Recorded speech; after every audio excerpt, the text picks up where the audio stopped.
Breaking news. Canada announced a new immigration pathway today.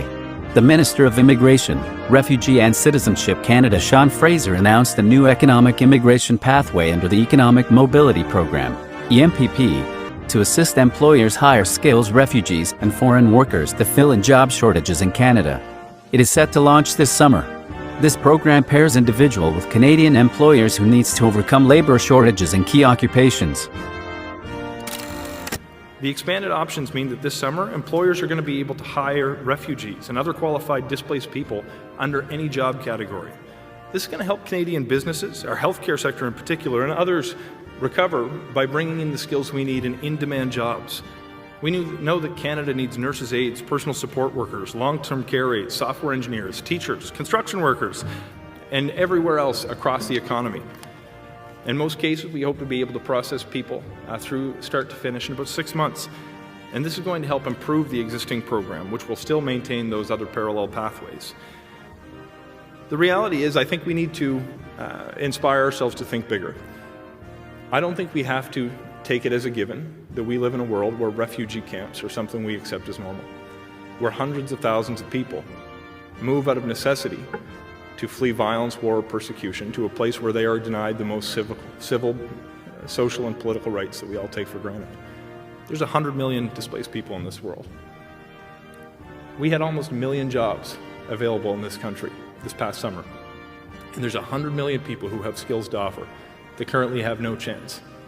I've met people who are third-generation members of families that have been living in refugee camp. There's one family who came to one of my communities in rural Nova Scotia. When they brought their children to the house, they were astounded. And when the community members who volunteered to bring them there asked what they were so surprised by, they said, "We'd never seen stairs before at the entry to their home."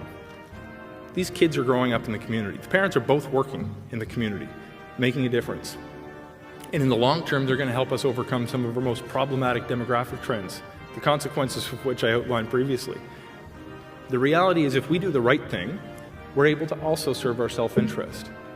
You know, I remember on my first day at the law firm where I started my career, one of the senior partners came in and said, "I'm going to teach you something about negotiation. People are interested in doing the right thing unless it's easier for them to do something else."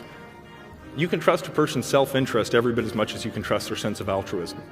If we develop a program that allows people to do the right thing that also meets an essential need, there's no limit on what we can achieve.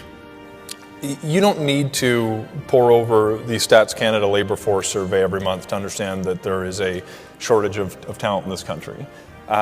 Look, walk down Main Street of any community in Canada, there's going to be help wanted signs in the window, whether you're dealing with a software engineering company or a pizza shop. Everybody needs workers. I think we've got a unique moment in time to try new things to bring more people into the market. By the way, it's not just an immigration solve.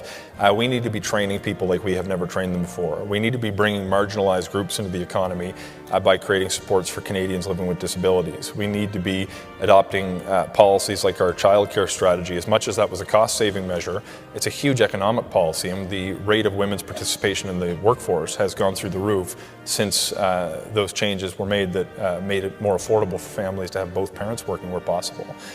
So we got to pull every lever that we have, but even as we pull every lever, record low unemployment, almost 1 million jobs available in the Canadian economy. We need to find a workforce that's outside of the country. A lot of employers don't realize that displaced people have talent. We treat them as somebody that needs help, not somebody who can help. And that's not the right, both things can be true at the same time.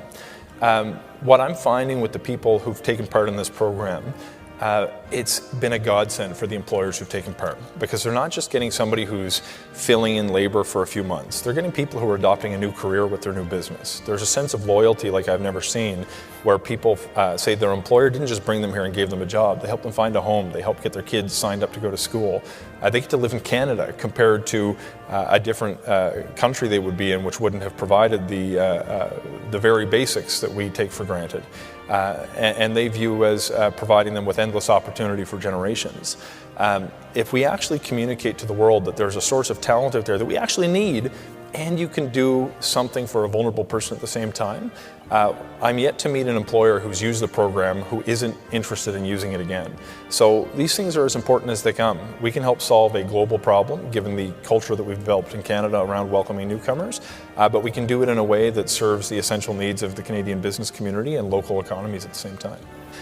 So essentially what the program does is provides an opportunity for skilled workers who happen to be displaced to come to Canada and fill an essential role in the economy. Now these are coming out of the spaces we allocate for economic migrants. They are not displacing other vulnerable groups that we come to resettle for humanitarian purposes through our refugee resettlement streams like we adopted for Syria or Afghanistan, or like we have in place every year to do our share for vulnerable people in the world.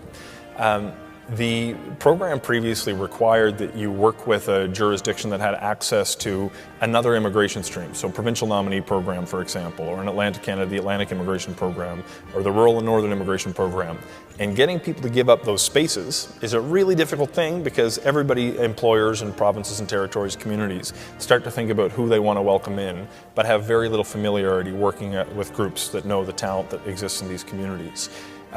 The new program, which will have a standalone federal pathway, will make it a lot easier for employers to find the person that they want by working with referral partners who actually are working on developing inventories of talent right now amongst displaced communities in the world. So employers will be able to work with these referral partners, hire the person that they want who has the talent, who will be able to receive Canada's protection by finding a new life outside of a refugee situation that they're currently living in. So from my perspective, it's a win for the family who gets to come to Canada, a win for the employer, and a win for communities across the country too. Quicker than we can hire them. The reality is we've got a couple other jurisdictions who are experimenting here right now. I think we're in a race to establish which country is going to grab onto the brand of doing this most quickly. And although a lot of the people who have been coming in have been in the personal care or health sphere, it is not limited to that. There's a gentleman that I spoke with actually in Toronto a number of months ago who was selected by Shopify as one of their top employees globally. He's a cloud computing specialist. There are people through the world with extraordinary talent. The referral partner is doing an excellent job right now of demonstrating to the community of displaced people globally that there are opportunities to come to places like Canada and trying to figure out what skills they have.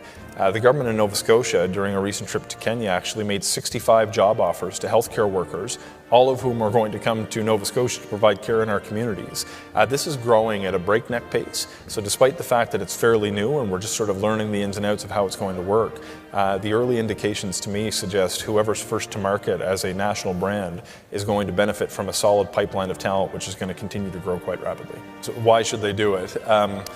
Because you need workers and everybody else has a job. If I can cut to the chase, we've never been in a position in my lifetime like this when I look at the Canadian economy. We are dealing with a situation coming out of this pandemic where there has been many opportunities for people who were looking at changing jobs, and a lot of people took them. Thankfully, my community hasn't yet decided it's time for me to switch. That day may come, who knows. But the reality is, no matter what we do from a training point of view, no matter what we do to bring marginalized groups into the economy, we cannot meet the long-term predictable skills gap that is going to be there.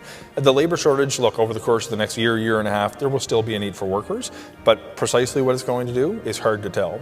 But if I look down the road 20 and 30 years, there are certain sectors that we know we're going to need people because of our aging population.